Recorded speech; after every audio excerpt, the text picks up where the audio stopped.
إن الحمد لله نحمده ونستعينه ونستغفره ونعوذ بالله من شرور أنفسنا ومن سيئات أعمالنا. من يهده الله فلا مضل له ومن يضلل فلا هادي له. أشهد أن لا إله إلا الله وحده لا شريك له وأشهد أن محمدا عبده ورسوله لا نبي ولا رسول بعده. قال رب اشرح لي صدري ويسر لي أمري واحلل عقدة من لساني يفقهوا قولي. سبحانك لا علم لنا إلا ما علمتنا إنك أنت العليم الحكيم ولا حول ولا قوة إلا بالله العلي العظيم.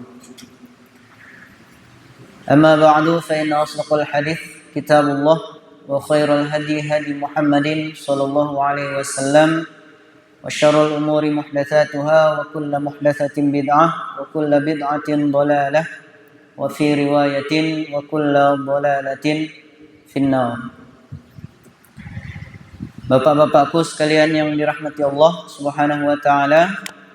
Alhamdulillah pada pagi ini kita masih mendapat diberikan rahmat, hidayah, dan taufik berupa nikmat kesehatan dan kesempatan sehingga pada pagi ini kita masih dapat melaksanakan salah satu kebutuhan dan kewajiban kita, yakni sholat subuh secara berjamaah.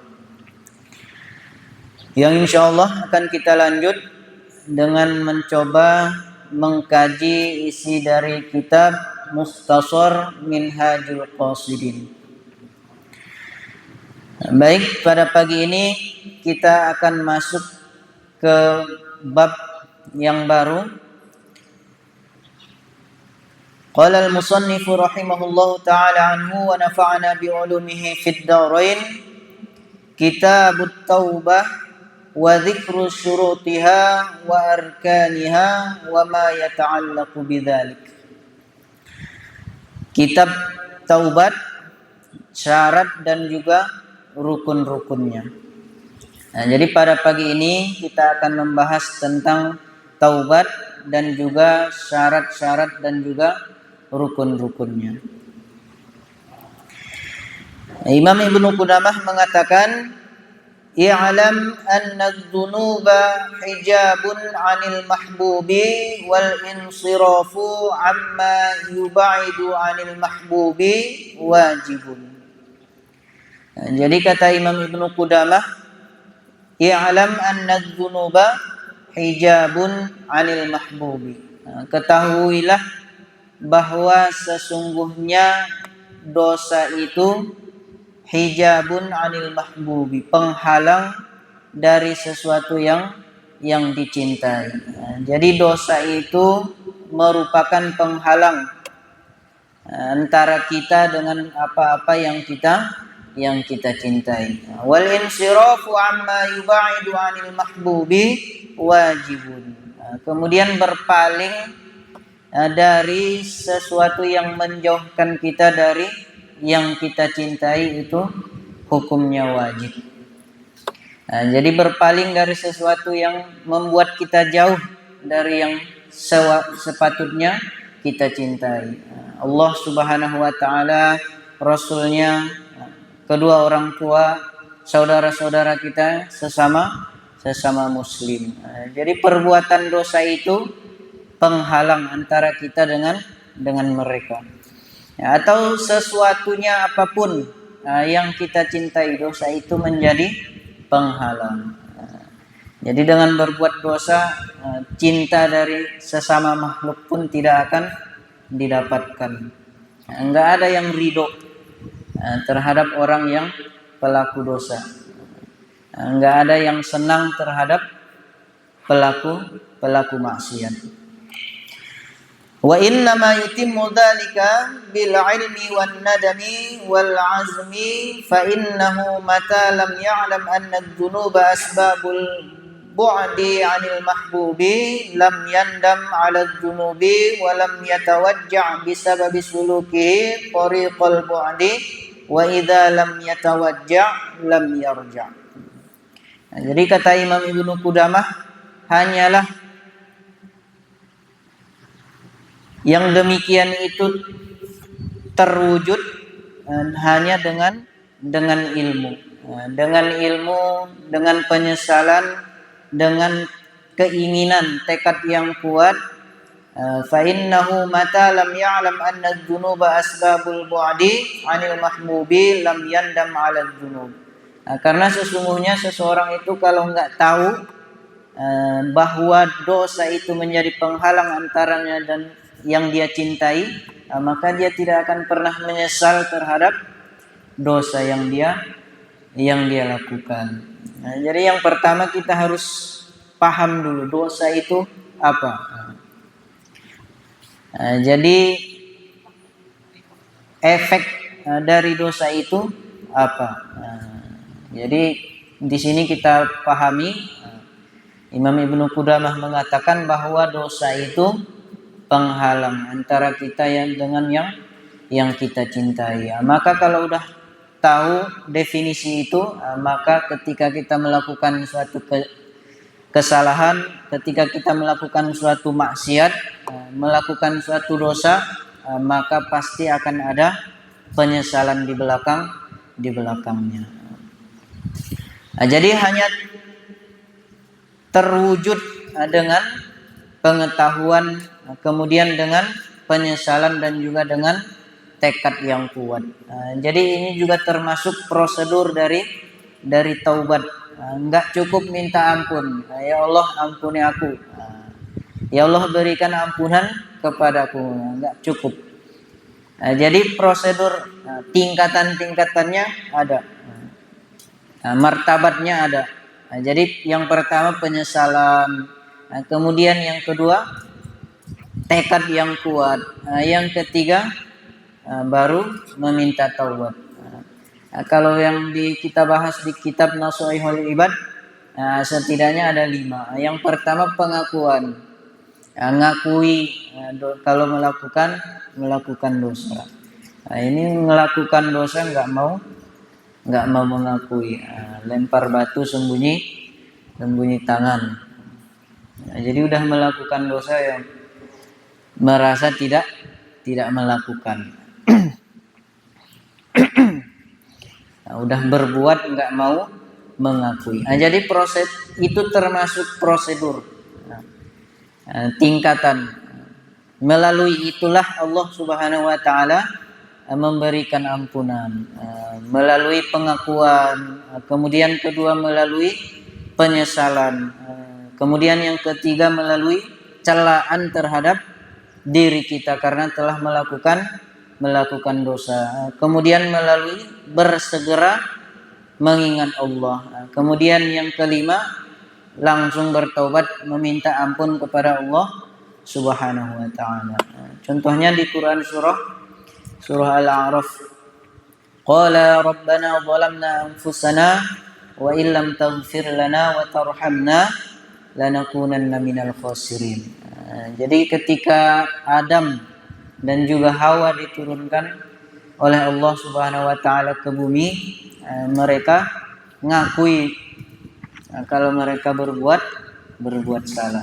Qala rabbana zalamna anfusana, wahai Tuhan kami sudah zalim terhadap diri kami. Di situ ada pengakuan, ada celaan terhadap diri sendiri telah melakukan perbuatan dosa. Kemudian ada penyesalan, kami sudah menzalimi diri kami. Wahai Tuhan kami sudah menzalimi diri kami, menyesal. Kemudian ada tekad yang kuat, tekad untuk bertaubat, kemudian tidak mengulangi kesalahan yang sama. Lalu setelahnya meminta ampun kepada Allah Subhanahu wa taala. Wa illam taghfir lana wa tarhamna lanakunanna minal khasirin. Kalau engkau tidak mengampuni kami dan mengasihi kami, niscaya kami akan menjadi orang-orang yang merugi. Jadi itu termasuk langkah-langkah menuju taubat. Pengakuan, penyesalan, kemudian celaan terhadap diri sendiri, kemudian bersegera mengingat Allah, kemudian meminta ampun kepada Allah.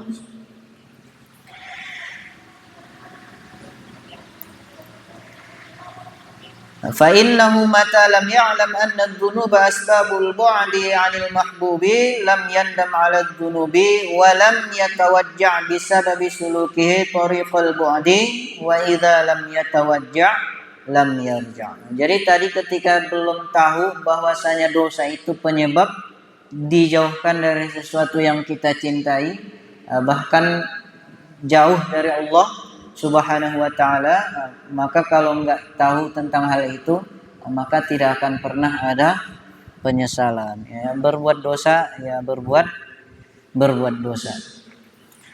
Awalam yatawajja' bisababi sulukihi tariqal bu'di wa idza lam yatawajja' lam yarji'. Dan tidak akan pernah merasa sedih, enggak akan pernah merasa sakit, merasa sedih, merasa sakit karena sudah melakukan dosa. Kalau dia enggak merasa sedih, maka dia tidak akan pernah kembali kepada Allah Subhanahu wa ta'ala. Kalau seseorang itu enggak sedih karena sudah melakukan dosa, ya dia tidak akan pernah bertaubat. Kalau seseorang tidak sakit, merasa sakit melakukan dosa, dia tidak akan pernah kembali kepada Allah.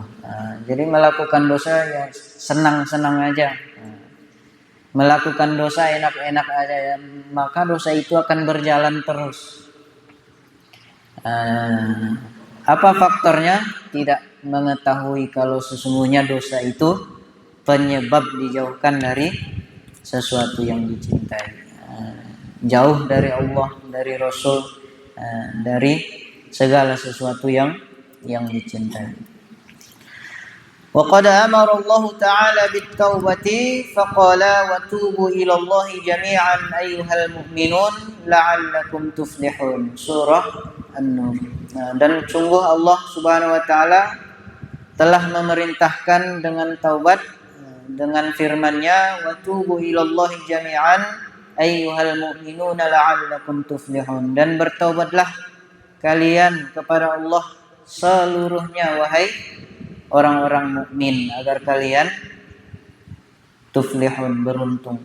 Jadi di sini disebutkan bukan orang-orang yang bermaksiat, tapi seruannya di sini ayyuhal mu'minun.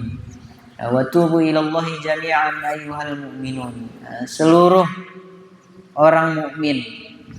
Jadi seruannya bertaubatlah kalian seluruhnya orang-orang mukmin, bukan orang-orang yang berdosa. Artinya kita mau melakukan dosa mau tidak harus tetap bertaubat kepada Allah Subhanahu wa ta'ala. Wa qala subhanahu ya ayyuhalladzina amanu tubu ilallahi taubatan nasuha. Suratul Tahrim.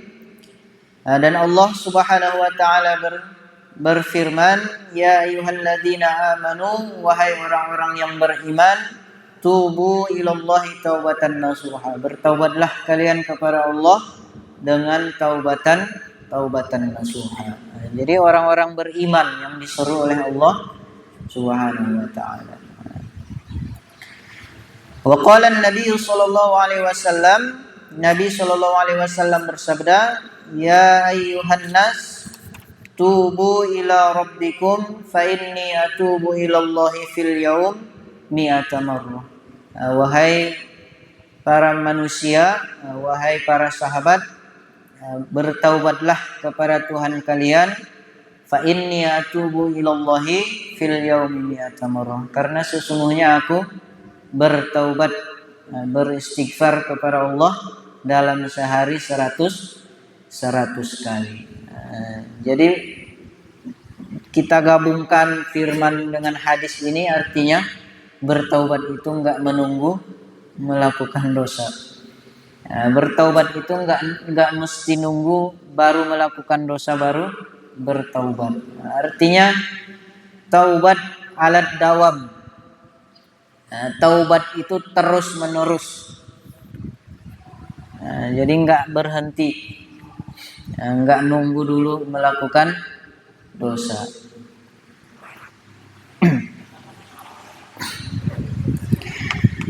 Wa fi sahihaini min hadits Ibnu Mas'ud radhiyallahu anhu anna Rasulullah sallallahu alaihi wasallam qala lallahi ashaddu farhan bi taubati 'abdihil mu'min. Sungguh Allah Subhanahu wa taala lebih gembira, lebih senang dengan taubat hambanya seorang mukmin daripada gembiranya orang itu ketemu barangnya yang hilang. Jadi seseorang yang kehilangan sesuatu, kemudian dia ketemu dengan barangnya yang hilang itu, begitu gembiranya orang tersebut. Akan tetapi Allah Subhanahu wa taala lebih gembira lagi dengan taubat hambanya. Wal ahaditsu fi hadza katsirah wal ijma'u mun'aqidun ala wujubit taubah li'anna adz-dzunuba muhlikatun mub'idatun 'anillahi ta'ala fayajibul harabu minha 'alal fawri. Dan hadis-hadis yang membahas tentang masalah ini banyak. Yang hadis-hadis yang membahas tentang taubat kepada Allah Subhanahu wa taala banyak. Dan ijma' para sahabat, para ulama atas wajibnya bertaubat juga banyak. Karena sesungguhnya dosa itu muhlikatun, berbahaya, mencelakakan, mub'idatun 'anillahi ta'ala, kemudian menjauhkan dari Allah Subhanahu wa taala. Malas berzikir, malas mengingat Allah, senang terhadap maksiat. Fayajibul harabu minha 'alal fawri, maka wajib untuk lari dari dosa itu. Wajib hukumnya untuk berlari dari dosa dan bertaubat kepada Allah Subhanahu wa taala. Wat-taubatu wajibatun 'ala ad-dawami fa innal insana la yakhlu an ma'siyatin walau khala an ma'siyatin bil jawarihi lam yakhlu 'anil hammi bidz-dzunubi biqalbihi. Ini sebab kita tidak boleh berhenti bertaubat. Jadi bertaubat itu alat dawam, terus menerus, tanpa henti. Ini sebabnya. Karena sesungguhnya manusia itu tidak pernah terlepas dari yang namanya maksiat. Kita tidak maksum, kita tidak terjaga dari dosa. Walau khala an maksiatin bil jawarih lam yakhlu 'anil hammi bidzambi biqalbihi. Seandainya pun kita ini kosong, terbebas dari maksiat dengan anggota tubuh kita, lam yakhlu 'anil hammi bidzambi biqalbihi. Kalau terbebas dari maksiat secara zahir, maka belum tentu terbebas dari niat-niat berbuat dosa dengan hati. Mata kita memang terbebas, tangan kita terbebas, kaki kita terbebas, tidak melangkah ke tempat maksiat, tidak dilakukan untuk melakukan kemaksiatan. Maka hati itu belum tentu terbebas dari keinginan, dari niat ingin melakukan dosa. Wa in khala an dzalik lam yakhlu an waswasis syaitan bi iradil khawatiril mutafarriqatil mudhilati an dzikrillah ta'ala. Kalau seandainya jawarih kita terbebas, hati kita juga terbebas dari keinginan-keinginan, niat-niat melakukan dosa, maka belum tentu hati kita ini terbebas dari waswas syaitan. Jadi jawarih kita sudah terbebas, niat kita di dalam hati kita sudah terbebas dari maksiat, maka ada yang namanya waswas syaitan. Keinginan untuk melakukan dosa, pikiran-pikiran untuk melakukan dosa, pikiran-pikiran yang menjauhkan kita dari mengingat Allah Subhanahu wa taala. Jadi belum tentu terbebas dari was-was syaitan. Itu yang menyebabkan kita bertaubat itu terus menerus, selalu beristighfar, meminta ampun. Walau khala anhu lam yakhlu an ghaflatin wa qusurin fil ilmi billahi ta'ala wa sifatihi wa af'alihi wa kullu dzalika naqas. Kalau seandainya terbebas dari was-was syaitan, jawarih kita terbebas dari melakukan maksiat, hati kita terbebas dari niat-niat keinginan melakukan dosa, maka ada yang keempat, kita malas, lalai untuk mencari ilmu tentang Allah Subhanahu wa taala, malas menuntut ilmu, malas menambah ilmu pengetahuan. Padahal di dalam beragama itu, ilmu itu sangat penting. Jadi beribadah tanpa ilmu sia-sia, ilmu tanpa ibadah juga sia-sia. Jadi sama-sama penting. Jadi seandainya sudah terbebas dari 3 hal tadi, yang keempat masih ada, lalai dari keinginan untuk menuntut ilmu. Wala yaslamu ahadun min hadzal naqas wa innamal khalqu yatafawatuna fil maqadiri wa amma aslu dzalika fala budda minhu. Dan tidak ada seorang pun yang selamat dari 4 hal yang disebutkan tadi. Kalau jawarihnya terbebas, ya ada niat keinginan. Kalau niat keinginan dan jawarihnya terbebas, ada was-was. Kalau dari was-was sudah terbebas, ada kelalaian, nggak mau menuntut ilmu, atau berputar-putar di antara yang 4 itu. Maka itulah sebab kita wajib taubat alat dawam.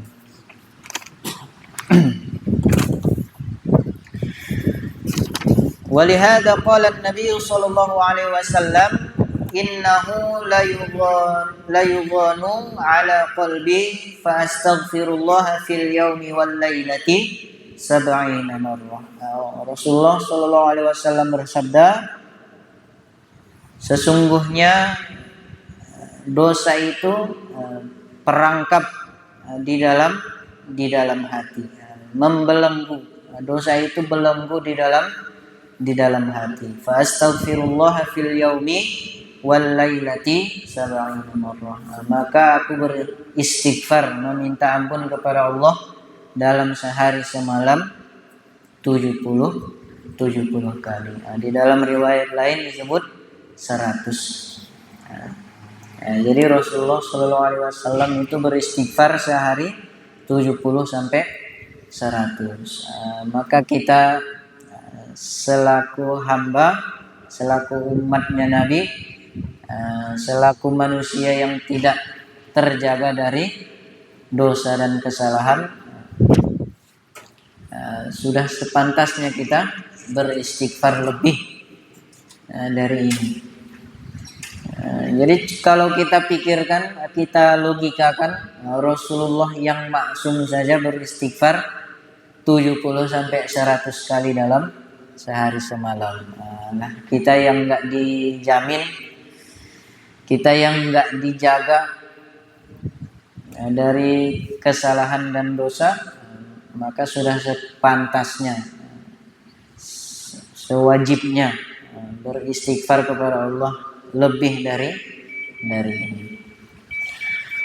Walidzalika akramahullahu ta'ala biqaulihi, maka dengan yang demikian itu Allah Subhanahu wa taala memuliakannya dengan firman-Nya, liyaghfira lakallahu ma taqaddama min dzambika wa ma ta'akhkhar. Surah Al-Fath. Allah Subhanahu wa taala mengampunimu ma taqaddama min dzambika wa ma ta'akhkhar. Dosa-dosa yang telah berlalu dan yang akan datang. Wa mata ijtama'at syurutut taubati kanat sahihatan maqbulatan. Dan ketika syarat-syarat taubat itu sudah dilakukan, maka taubatnya akan diterima oleh Allah Subhanahu wa taala. Jadi tadi syarat dan juga rukunnya ada 3. Di sini ada 3. Kalau di Nasaihul Ibad yang kita bahas setidaknya ada 5. Jadi yang pertama pengakuan, ngaku kalau melakukan dosa. Yang kedua penyesalan. Yang ketiga tekad yang kuat untuk tidak melakukan dosa, keinginan yang kuat untuk bertaubat. Yang keempat bersegera berzikir mengingat Allah. Yang kelima segera bertaubat kepada Allah Subhanahu wa taala. Jadi kalau syarat dan rukun yang 5 ini, atau setidaknya yang 3, keinginan, penyesalan dan tekad yang kuat, maka insya Allah kalau Allah berkehendak akan dikabulkan, akan diterima taubatnya. Qala Allah Ta'ala wa huwa alladhi yaqbalu at-taubata 'an 'ibadihi. Dan Allah Subhanahu wa taala menerima taubat dari hamba-hambanya.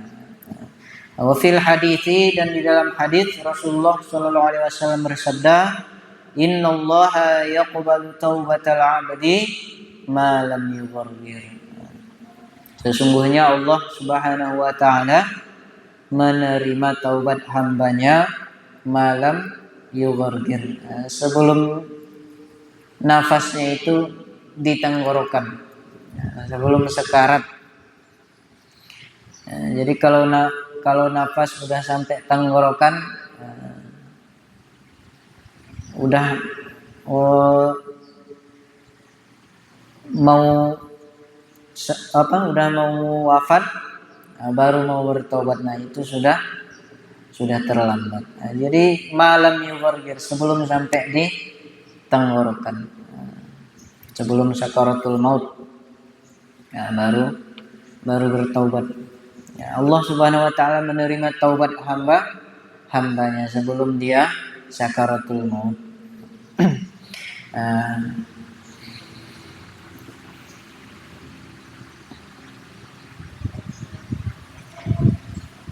Ya, baik, mungkin kita cukupkan sampai di sini.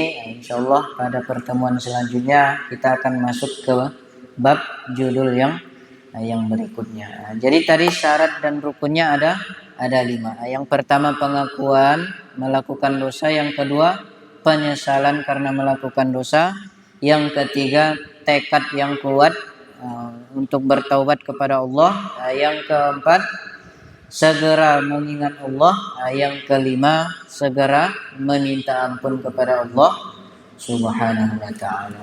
Wallahu a'lam bishawab. Subhanakallahumma bihamdika asyhadu an la ilaha illa anta astaghfiruka wa atubu ilaik. Assalamualaikum warahmatullahi wabarakatuh.